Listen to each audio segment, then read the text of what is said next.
Let's talk some sports, baby. Taken by Iguodala. Iguodala to Curry. Back to Iguodala. Up for the layup. Oh, blocked by Jones.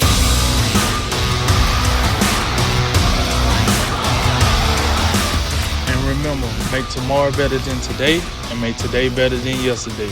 And you know what we gonna do. We gonna holler at you until next time, baby. All right, let's jump ahead to the first semifinal matchup that is set in stone, which will be the defending champion Toronto Raptors and the Boston Celtics. Both teams had little trouble sweeping their first-round opponents, but I doubt anyone has a sweep in this matchup. The Celtics won 3 of 4 in the regular season, although they will be without the services of Gordon Hayward. Toronto's Kyle Lowry is day-to-day with an ankle sprain, but he's expected to be ready for Game 1 on Thursday. All right, Cody, who wins this series and why? Yeah, me and my sweet predictions. I think I'll keep that. I'll keep the brooms in the closet for this one because this series is a close matchup. I mean, you look at the odds makers; it is split down the middle. Everything's screaming 7-game series. And when you look at these two teams, obviously they got their sleeps in the first round. They're going to have an equal amount of rest. And going down the list, I mean, these teams are equal in terms of coaching. They have similar philosophies where their team building, they're not set around it's not a superstar and friends. You're talking about well-developed teams with the talent that is deep, and it's not just a one-man show. You got Tatum, Brown, Lowry, Siakam. They have hefty third, fourth, fifth options down the line. I mean, they're efficient. I mean, they're almost it feels like a mirror match in a lot of ways. Like, it's hard to put them up and go, oh, well, this team clearly does this better, but the other one does clearly this better. The first thing I look at when I'm comparing them is the depth. And I think that without Gordon Hayward, Boston is forced back pretty heavily into their 5-man rotation. You have guys like Cannon and Williams filling in here and there, obviously, but they're not going to be able to give those guys too many minutes. Guys like Canner can be really useful in some matchups. He can also be an absolute, barnacle in other matchups. So you got to be careful. But Toronto, much more comfortable. They can go into Powell, Ibaka. You also have guys like Hollis Jefferson, Boucher, or even Davis that are going to get substantial minutes if the situation calls for it. And I think it's going to give the Raptors a slight advantage, especially in a long series where, again, matchups are key and individual, moving guys in and out is key. I think Toronto just has more to work with in the series overall. And again, it's not going to be about stopping a single guy. You don't have this, well, if we just stop Giannis, we'll be able to do, Boston's got enough firepower with Walker, Brown, Tatum, you name it. I mean, you're not just stopping one dude. So I think with that being in mind, I think Toronto being a little bit better defensive team, they're going to have a little more in their toolkit to get some more stops. And then when you think about a team that has more of a strength to lean on, the Celtics do everything remarkably well, but they're not really elite at anything, in particular. They got this kind of jack of all trades feel to them. They excel in certain things. I'm not going to lie to you, but it's not like this team is, they're the 3-point shooting team, or they're the defense team, or their strength is just they have no weakness, across the board. And I think they're best in their half court sets where their offensively gifted trio can win those one-on-one battles. They can work the pick and roll.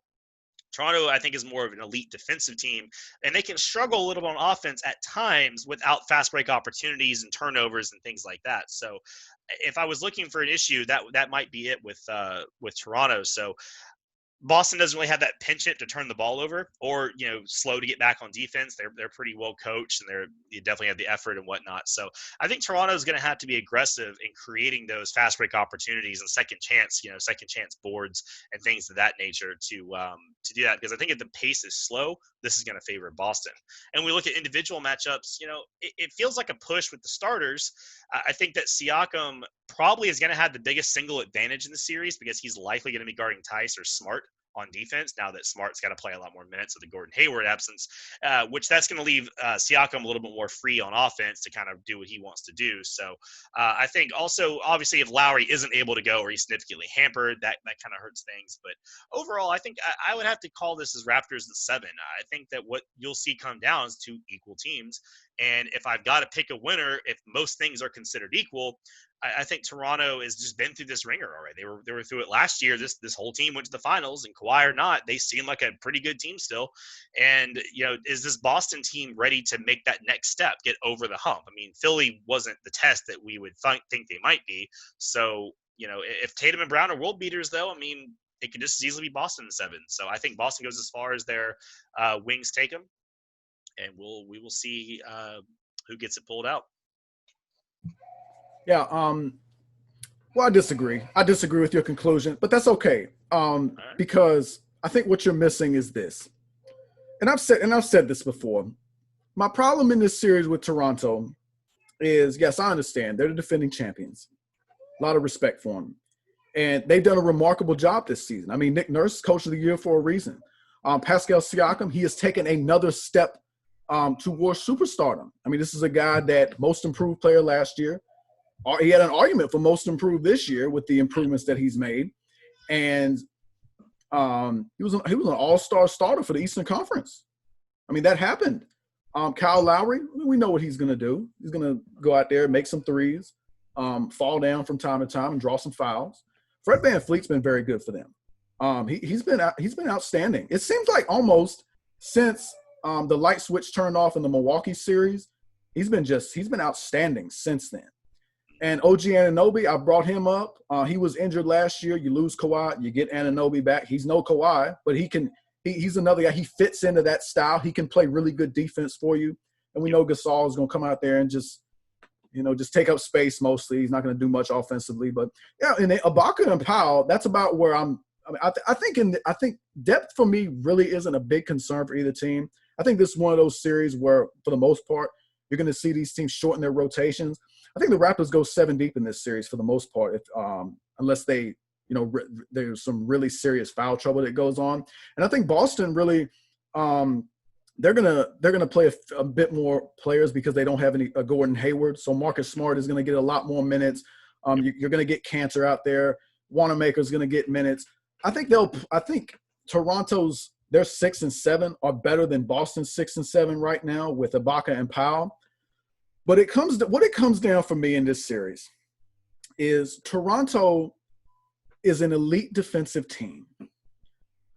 But these are going to be close games. I don't really see, and I could be wrong, but I don't think we get blowout games. I think they're going to be close because that's just how Toronto is going to have the game going because it's going to be tough to score.